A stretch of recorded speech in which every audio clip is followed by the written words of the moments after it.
Alors, on va voir ensemble un, un schéma pour expliquer la différence de comportement violent entre les hommes et les femmes. Donc le titre, c'est pourquoi les hommes sont plus violents. Mais c'est plus pourquoi les hommes ont plus de comportements violents graves que les femmes. Parce que en fait, ça dépend ce que tu parles de violence. Si tu parles de violence verbale, par exemple, bah, il va te montrer, on va voir du coup, qu'il n'y a pas de différence. Ça dépend vraiment de quel type de violence est exercée. Donc là, ce qu'il fait, c'est une sorte de schéma, synthèse de toute la vidéo. C'est la fin de la vidéo pour expliquer pour donner une sorte de justification à c'est quoi la dégringolade vers la violence. Pourquoi les hommes seraient plus violents. Donc en gros, lui, il part du principe que les hommes sont effectivement plus violents. Voilà. Donc moi, je suis plutôt pas d'accord avec ce qui est proposé, à vrai dire. Et donc, je vais donner mon avis. On va partir d'un gosse de 2 ans. Donc là, on part à 2 ans, et un enfant, il a 2 ans. Quand il va, ça va vers la gauche, il se retrouve ici, quoi, sur la partie gauche, ça veut dire qu'il est méchant. S'il est à droite, ça veut dire qu'il est gentil.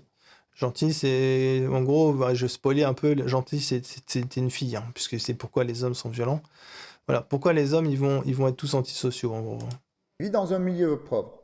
Donc on sait qu'il y a ce qu'on appelle la vulnérabilité mâle. Les garçons réagissent plus difficilement aux événements difficiles. Donc apparemment, à ce qui paraît, les hommes, les garçons, donc à 2 ans, tu réfléchis, tu réagis très mal quand on te fait des reproches. Donc tu te prends ta peluche, ça va pas aller, tu vois. Cela peut être biologique, en fonction de la neuroplasticité des mâles aux adversités, qui vont le faire surréagir à la menace, ou alors ça peut être dû qu'on est moins empathique avec eux à cause des stéréotypes qui leur sont liés.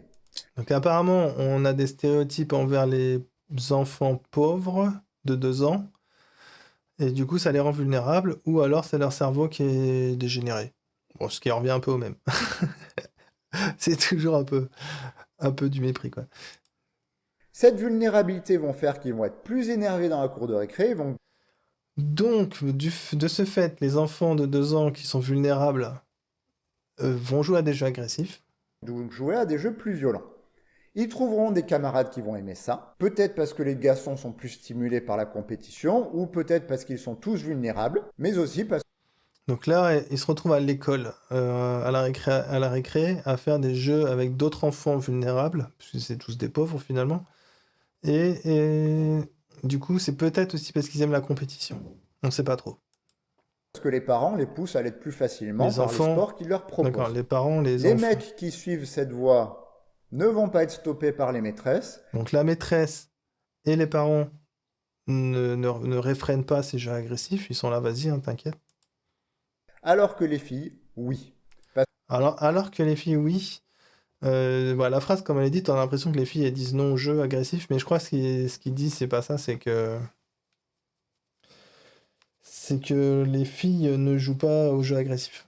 Et que la maîtresse n'est pas d'accord, et les parents aussi sont pas d'accord pour que les filles jouent aux jeux agressifs. Donc voilà, donc on voit là une grosse différence entre les filles et les garçons. T'as au départ la pauvreté, les garçons sont vulnérables, c'est des fragiles, on a des préjugés sur eux, ils jouent à des jeux agressifs, ils ont un goût pour la compétition, ils ont d'autres copains vulnérables, et les parents sont d'accord pour que ça se passe comme ça, la maîtresse aussi, mais par contre, les filles qui jusqu'à présent n'étaient pas touchées par la vulnérabilité se retrouvent interdites de participer aux jeux agressifs. Parce que jouer au foot sur le béton au risque de se péter le bras, ça va, mais faire de la gym au risque de se péter le bras, oulala, non, faut rester sur le banc les meufs. Histoire véridique que j'ai vu passer dans des écoles. Ces garçons Je comprends pas trop ce qu'il dit là, mais en gros, pour parler des accidents, c'est normal que les enfants se cassent les membres et tout, parce qu'il y a des différences d'âge, de poids surtout en fait, entre un CP et un CM2, le poids est énorme quoi. C'est pas du tout les mêmes gabarits, c'est comme si t'avais des mecs de 2 mètres à côté de mecs de 1 mètre quasiment. Enfin, tu vois, ils ont vraiment des gros écarts de taille, de poids, etc. Du coup, en plus, quand ils commencent à faire un peu la bagarre à chahuter, bah, c'est les plus petits qui trinquent hein, le plus facilement évidemment. Et ça chahute, hein, des fois, enfin, ils s'amusent à s'empiler et des trucs comme ça, tu vois. Donc quand ça s'empile et que c'est un petit qui est en dessous, bah oui, ça peut casser un bras, une jambe. Ça arrive, quoi.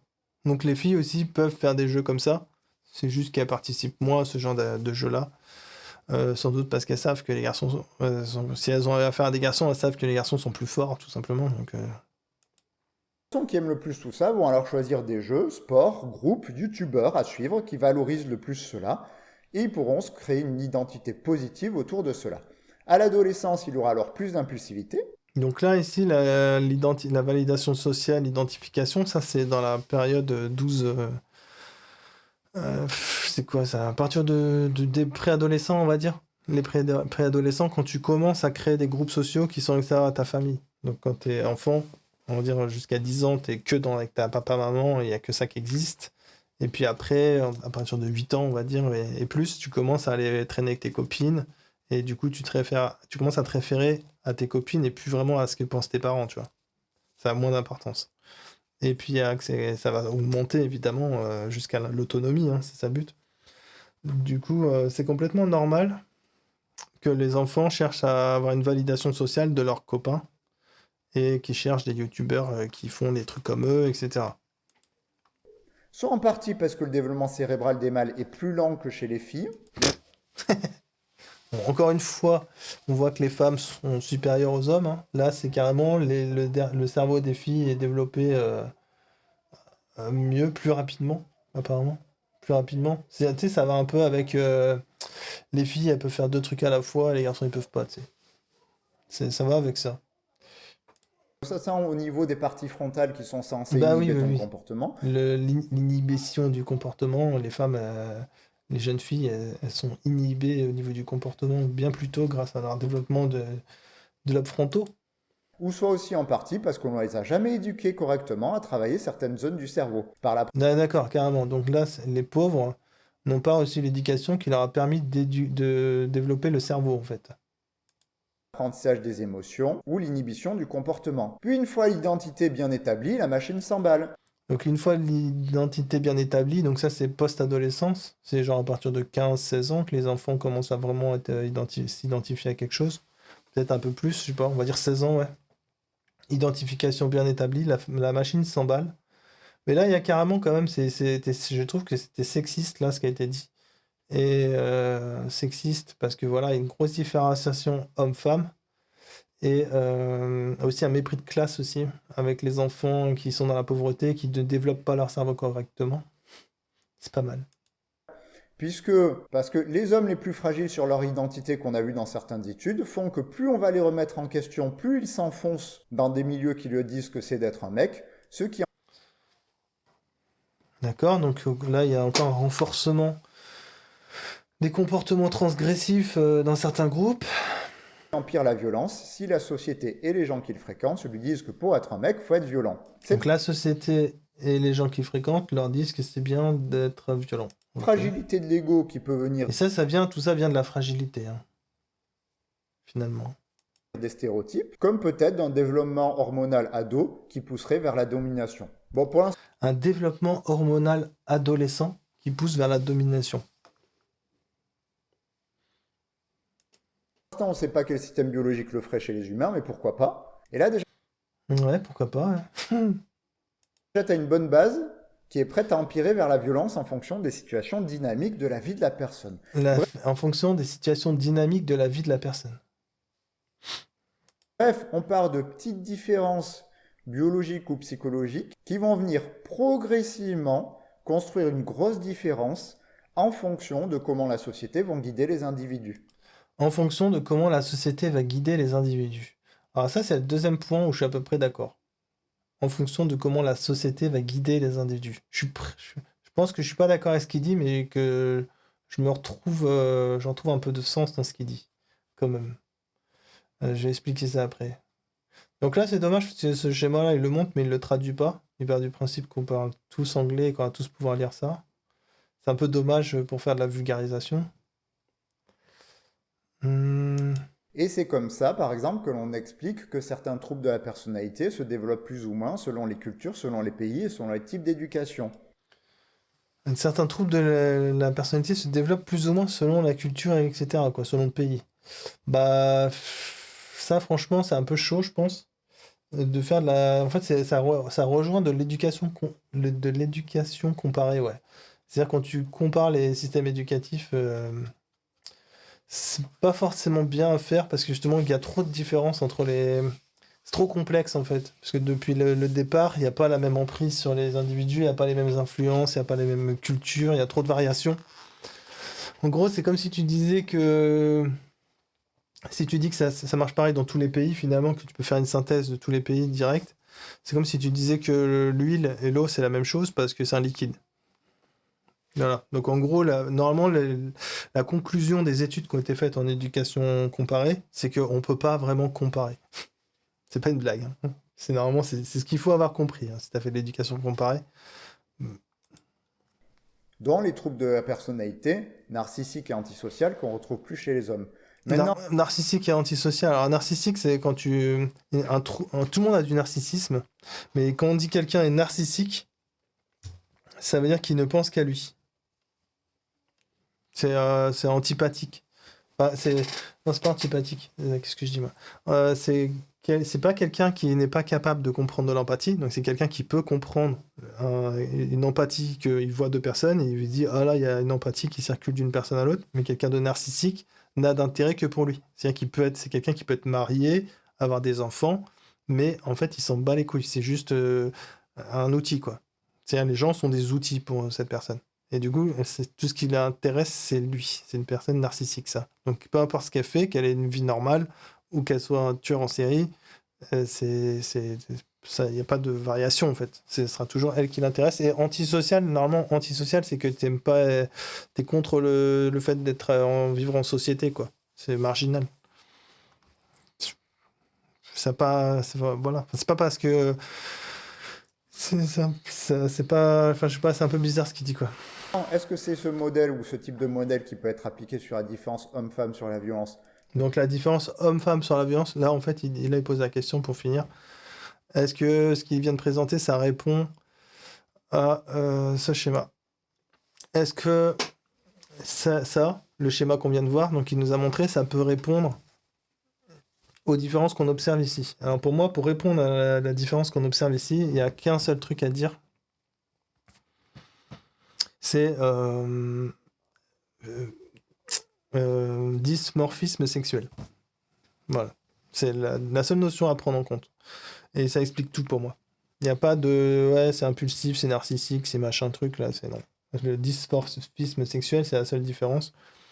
Puisque si tu regardes les insultes, c'est équilibré, il y a autant de femmes qui insultent que d'hommes. Il y a autant de relations toxiques, c'est-à-dire les infidélités, les complots, les trucs dans le dos des gens et tout ça. Il y a autant d'infidélités, on va dire. On va résumer ça à infidélité, mais il y a autant d'infidélités chez les hommes et chez les femmes. Il y a autant de comportements d'harcèlement chez les hommes et chez les femmes. Ça, évidemment, c'est tous ceux qui sont grillés, hein. Il n'y a pas tous ceux qui... Si on ne sait pas, c'est des trucs de police. Ça, c'est des chiffres de police souvent, ou alors c'est des études faites d'observation. Par exemple, tu peux aller dans une école, tu dis bonjour, je suis surveillant, je vais surveiller la récréation. Et pendant la récréation, à chaque fois que tu entends une fille dire une insulte, tu appuies sur un petit bouton, ça incrémente une valeur en plus. Et puis comme ça, toute la journée, à chaque fois que tu entends une fille qui dit une insulte, tu appuies sur le bouton. Et puis à la fin, tu regardes ton compteur. Puis après, le lendemain, tu fais avec les garçons. Et puis... ou je sais pas, tu fais des trucs comme ça. C'est vraiment des trucs qu'ils font en sciences sociales, hein. Et voilà, en faisant différents types d'études d'observation ou de récupérer les statistiques des policiers, des services de justice et tout ça, ils arrivent à faire leur tableau. C'est comme ça qu'ils font. Et donc, qu'est-ce qu'on peut voir? C'est que les hommes et les filles s'insultent pareil, les relations toxiques et machin, c'est pareil, le harcèlement, c'est pareil. Et dès qu'il y a introduction de force physique, c'est les garçons qui dominent. C'est les garçons qui font plus de viols, c'est les garçons qui font plus de violence avec des coups, enfin qui donnent des coups, quoi. Et les frappes, c'est donner des coups, je pense, coups et blessures. Et c'est les garçons qui font des meurtres aussi, davantage. Pourquoi? Tout simplement parce que l'homme est plus fort. L'homme est moins susceptible à l'échec. Quand il veut violer, tuer ou frapper quelqu'un, techniquement, dès qu'il va s'en prendre à une femme, il est dominant. Parce qu'une femme, si ça s'en prend à un enfant pour faire un de ses vices, c'est facile, c'est un enfant, c'est petit, etc. Si c'est une femme, c'est assez facile encore, c'est quelqu'un qui a à peu près la même corpulence. Après, elle peut s'aider d'une arme, d'un poison, que la personne soit endormie ou des choses comme ça. Mais pour prendre l'avantage, Par contre, si c'est un homme éveillé, bah là, c'est compliqué. Parce que si elle veut lui foutre 3 tartes dans sa gueule pour le remettre à sa place, elle va se faire mal aux mains et elle va se prendre une claque dans la gueule et elle va tomber par terre, quoi. C'est juste comme ça, les hommes sont plus forts. Alors que l'homme, bah lui, il peut faire la même chose que la femme, mais en plus, il peut foutre des tartes dans la gueule des meufs, et puis c'est facile. Le seul moment où l'homme peut être en difficulté, le plus facilement en difficulté, c'est quand il va s'attaquer à un autre homme. Et sinon, voilà, du coup, ça fait que c'est plus facile pour lui. Et en plus, l'homme privilégie les agressions sur les femmes, notamment parce que c'est plus facile. Donc voilà, tout simplement. En général, c'est comme ça que ça se passe. C'est juste de l'opportunisme en fait. Et puis, ou alors de l'attraction, hein. Ça peut être le viol par exemple, ça va être un truc d'attraction. Mais pour moi, c'est comme ça que ça se passe. D'ailleurs, souvent les viols, ça finit sur des meurtres aussi, hein. Donc, euh, donc voilà. Ça s'explique, pour moi, la différence, ça s'explique par le fait que les hommes sont plus forts et qu'ils dominent complètement à la bagarre les filles. Donc ils sont plus forts, plus résistants, plus grands, plus lourds. Donc ils peuvent bloquer la personne en la maintenant plus facilement. Ils peuvent monter facilement un étage, il faut escalader, c'est plus facile pour eux d'escalader parce qu'ils sont plus grands, ils peuvent attraper des trucs plus hauts, ils peuvent porter des choses plus lourdes, ils peuvent porter le corps, ils peuvent, tu vois, ils sont trop avantagés en fait pour que on peut pas nier le fait. Je comprends pas comment ça peut être nié le fait que bah, ils aient une masse musculaire qui leur permette de faire tellement de choses en plus en situation d'agression. Et voilà, et je pense vraiment que c'est ça, parce que sinon il n'y a pas de raison que le harcèlement et les autres troubles, pourquoi il n'y a pas de différence en fait? C'est pas logique. Là, on voit bien qu'il y a un facteur qui rentre en compte. Pourquoi faire genre s'il n'existe pas en fait? Tu vois? On est un peu, en fait, nier la force physique ici, c'est un peu comme nier le fait que un mec qui dit je suis une femme, je veux participer au championnat du monde, et bizarrement il gagne tous les championnats du monde. C'est comme si là, à ce moment-là, on niait le fait qu'il a gagné parce que c'est un homme, tu vois. Ça revient à ça, pour moi, hein. Donc après, vous faites ce que vous voulez, mais bon, tellement c'est évident, quoi. Bon, bref. Ensuite, moi, ce que je vais faire, je vais te montrer un schéma. Donc pour moi, c'est son schéma, il devrait plutôt ressembler à ça, en fait. C'est-à-dire qu'à gauche, toujours pareil, ici, t'as l'antisocial, et à droite, t'as le prosocial. Donc pour moi, je mets indifféremment les filles et les garçons. Il n'y a pas de filles prosociales, je m'en fous de ce qu'est dit là. Enfin, tu vois, il n'y a pas de... Il n'y a pas de développement du cerveau bizarre avec des trucs chelous là. Le développement est le même chez les filles et les garçons. La différence qu'il va y avoir, c'est... bah, il n'y a pas de différence en fait. Tout simplement. Il n'y a vraiment pas de différence, sinon la force physique. Voilà. Donc passage à l'acte, facilité parce qu'on est plus fort. Donc là, on voit que dès le départ, donc là c'est le bas âge, on voit que dès le bas âge, vers 5-6 ans, où l'enfant commence à pouvoir s'exprimer, etc., il va pouvoir exprimer des envies de meurtre. Il va pouvoir dire j'ai envie de tuer, des trucs comme ça. Il va pouvoir aussi, peut-être il est assez grand, peut-être on va le laisser des fois avec un animal un petit peu. Il va pouvoir essayer de tuer des animaux, il va pouvoir avoir des comportements, des problématiques. Et déjà à cet âge-là, en fait, on détecte chez des enfants des comportements, même s'ils sont de bonne famille, hein. Ça aussi, c'est un truc que je voulais te dire, c'est que je mets pas la... Parce que le fait qu'il ait placé la pauvreté ici, je trouve ça très bizarre. Moi, je place vraiment le comportement, c'est un individu par un individu. Donc pour moi, pour faire simple, pour pas faire un schéma trop complexe, tu vois, je fais ça comme ça. Tu démarres avec des enfants problématiques de base, qui dès les premières années montrent des signes problématiques. Pas forcément les toutes premières années, hein. Souvent les parents, quand ils parlent de leurs enfants qui sont devenus des tueurs et tout ça, ils disent c'est à partir de 4 ans, à partir de 5 ans, à partir de 6 ans, tu vois, vraiment dans ces âges-là, où l'enfant, d'un seul coup, tu as l'impression qu'il a changé, quoi. Tu te dis, je le reconnais plus, on dirait qu'il s'est passé un truc, etc. Et du coup, l'enfant reconnaît de son plein gré, hein, s'il passe devant un psy et tout, qu'il a des envies de faire des trucs, tu vois. Ils ont des envies de voir des morts, ils ont envie de tuer des gens, ils ont envie de mettre le feu à des choses, etc. Et ça continue en fait tout le temps. Ça va tout le temps continuer. C'est crescendo jusqu'à j'ai envie de tuer des gens. Enfin voilà, à l'âge adulte, au plus tard, c'est à l'âge adulte qui te dit si j'ai envie de tuer des gens ou même qui tue des gens. Donc en fait, l'idée, c'est que tu comprennes bien que ça démarre très jeune, les comportements déviants, que du coup, quand ils sont adolescents, moi là ici, je considère qu'ils ont à peu près 10 ans, tu vois, bah, ils vont pouvoir commencer à faire leur premier viol assez facilement, parce qu'ils ont commencé à avoir du coup des cibles, des petits-enfants, d'autres camarades qui ont à peu près leur âge, la voisine qui a 2 ans de moins, etc., des trucs comme ça. Donc là, voilà. Et quand je pense à ça, là, j'imagine très bien des histoires avec des filles qui tuent la petite voisine d'à côté, qui la poussent après dans une tombe et tout, meurtre avec préméditation et tout ça, hein. Voilà. Et puis t'as ou deux filles qui disent ouais, on va poignarder notre copine. Et puis ça, voilà. Et elles poignardent la copine. Et puis après, elles vont au supermarché s'acheter des sneakers, quoi. Enfin, tu vois, il y a vraiment des trucs comme ça, des histoires comme ça existe, quoi. Donc c'est tout, c'est juste des enfants qui ont des troubles. Ils sont pas forcément pauvres du tout. Et ils vont effectivement bah, monter monter en puissance, comme on pourrait dire.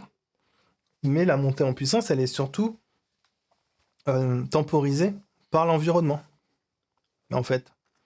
C'est-à-dire que la montée en puissance, ça peut démarrer très tôt. Si on leur donne les moyens, il y a des enfants à 6 ans qui tuent, en fait, hein. Avec une arme à feu, un enfant, ça tue à 6 ans. S'il veut tuer très tôt, les enfants, ils veulent tuer. Ce qu'il y a, c'est que quand ils sont petits, ils n'ont pas les moyens, en fait. Ils n'ont pas accès au couteau, machin, gna, gna, gna.